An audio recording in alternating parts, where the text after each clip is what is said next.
Ladies and gentlemen, release of 11 convicts, and now you have one of them actually sharing a stage with a parliamentarian as well as a legislator. Surprisingly, the Bharatiya Janata Party does not want to really speak on this entire matter, saying that the process of law was basically taken into account. Joining us on the burning question tonight are Deshratan Nigam, Advocate of the Supreme Court, Sangeet Ragi, Rajalakshmi Joshi, Krishank Mani of the BRS, Professor Manojit Mandal of the Trinamool Congress, and Tanvi Pruthi, political analyst, joining us from the National Capital. The law cannot be retrospective.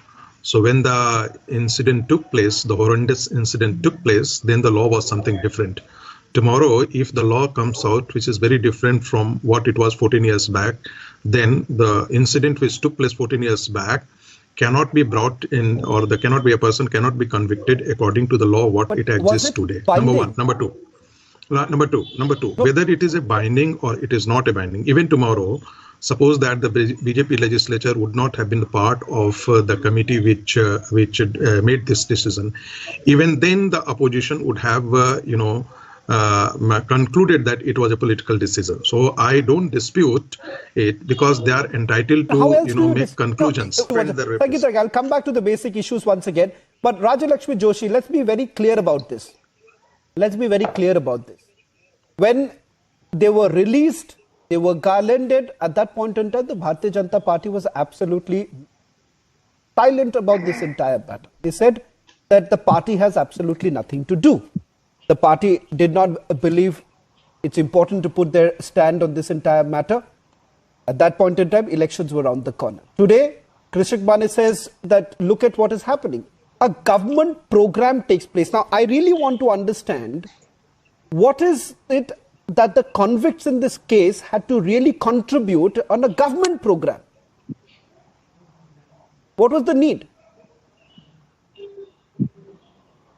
Good evening, Shawan. Very firstly, I have my strong reservations against this remission policy that our legal system allows to any of these convicts. So this is something that I have always had strong objections to.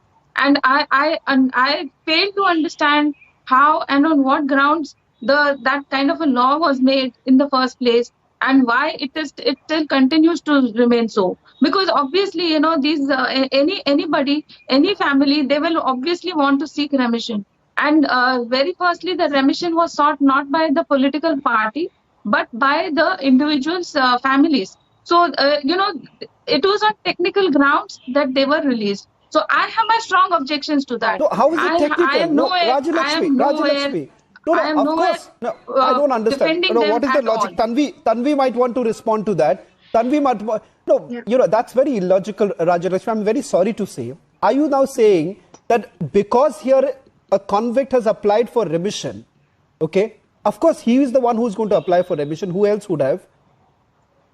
And then you say that the government has absolutely no role. How is it possible? The committee that was formed, the committee had whom? The committee had whom?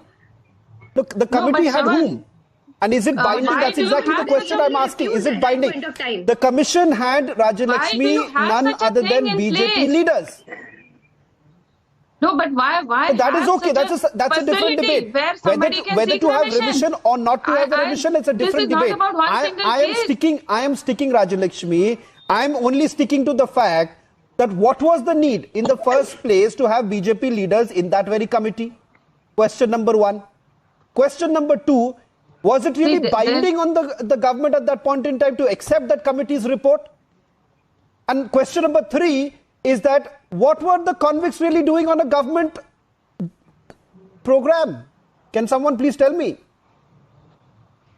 Shawan, I am not speaking for the BJP, but I am just going to say that I reiterate my point, but at the same time I want to say that obviously there will be people from the BJP on that committee, because that is quite expected. There will be people from all sides, not just the BJP. There were people outside the BJP also, obviously, because which was the other they side? are supposed to be there. Tanvi wants to come in. Tanvi wants to come in, and then I'll go to There is a Professor Mondal and cross-section of Deshratam people on Nigam. that policy. There is a Tanvi wants to cross-section of come in. people on that I don't understand, policy. Rajalakshmi, what sort of beating around the bush is happening? You say who else would have been apart from BJP MPs? Why they can't be? They couldn't have been any other expert. I am totally The committee against only required the expertise of a BJP legislator. I am totally against the remission policy. I understand that's a different debate. I understand this is the position that everyone has taken on this entire matter, that it is so very technical. So very technical that there was no other option available, but the government had to accept the committee's report. The remission had to take place. And the fact of the matter, they're saying that look here, there is Supreme Court observations on such matters. Hence, the old policy had to be taken into consideration because the old policy was in place when the conviction had actually taken place. That is the reason why we are letting it go. But Deshratam Nigam, Shravan, there are technical aspects that are being shown to it. Shravan, in fact, there is nothing technical about it. It's a substantive law of remission which exists on a statute book passed by the parliament.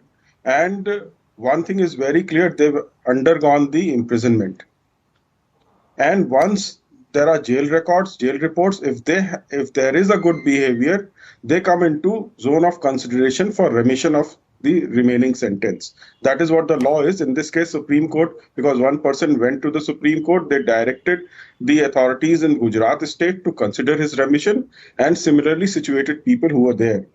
And the committee which is formed, whoever is a part of it, will see the jail records and jail reports about their good behavior.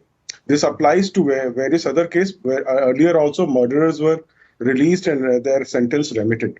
Now, whenever this case of Bilkis Bano will come, I will always remember the screaming death of 59 car sevaks who were roasted alive by throwing petrol inside and locking it from outside, and religious slogan being shouted outside. Allow me to finish. Allow me to finish. No. I don't want to divert the attention right now. No, this is not diversion. We are doing one-sided debate. We are doing one-sided debate. I'm not getting into. See, Mr. Nigam, Deshratam Nigam, I'm not getting into it. I'm not getting into. See, it's not about what has happened in 2002. That is not what I'm talking about. I'm talking about a very simple thing. Krishak Mane will understand this. Krishak Mane, I'm asking Allow me to finish, Shravan. This is not justified. This is not justified, Shravan. Shravan, this is not justified. Allow me to finish first. Okay, 30 seconds. Because okay, Deshratam Nigam, 30 seconds. Okay, I'll give it to you. I'll give you 30 seconds, and then I want Krishak Mane to respond. I'm also running out of time. That's why, Mr. Nigam, it's apologies, but the fact of the matter is that there is a morality question. There is a morality question. Yes, that we need I'm coming to that. I'm coming to that, Shravan. So they have exercised their legal right, and there is nothing technical about it, as I said so. And Supreme Court will see whether on the basis of record that decision of remission was justified or not. Now, secondly, the question arises whether these people should share the stage or not. I am certainly against where these people should share the stage. All that kind of optics should be avoided at any cost. Okay, you made your point. Because nothing can justify. Mr. Nigam,